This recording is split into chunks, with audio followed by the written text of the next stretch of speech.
Welcome to this installment of Battery Chargers with Bill. One of the most common phone calls we receive here at Lester Electrical is customers requesting additional help installing their DC cord set on the brand new Summit 2 chargers. This video will step you through that installation process.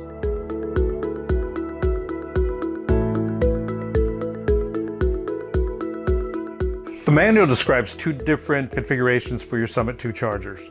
One mode would be a shelf mode where the AC line cord runs to the back of the charger and the DC cord that attaches to your golf cart runs to the front of the charger. In this mode, you can easily place the charger on a shelf and all of the cords required are accessible.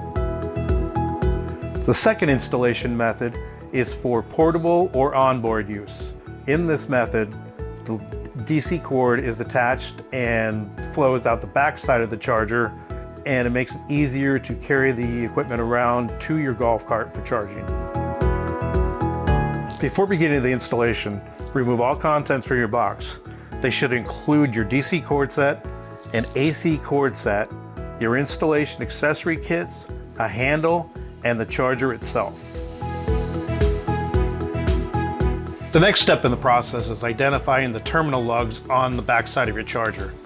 The one closest to the edge is the positive, followed by the negative, and the other screw that you'll ever use on any installation is this number 2 screw, and it's your lockout configuration.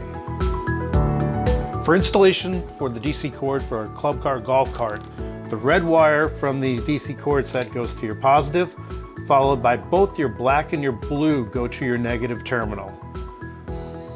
Grab the silver clamp from your installation kit and make sure that it is attached to provide strain relief for the DC cord.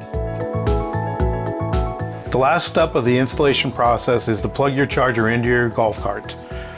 Immediately upon power up, the 3 lights on the front of the charger should turn on for approximately 2 seconds and then turn off. This verifies the proper installation of the DC cord and the charger is ready to use. Thank you for watching this video. Please visit www.lesterelectrical.com to view other informative videos.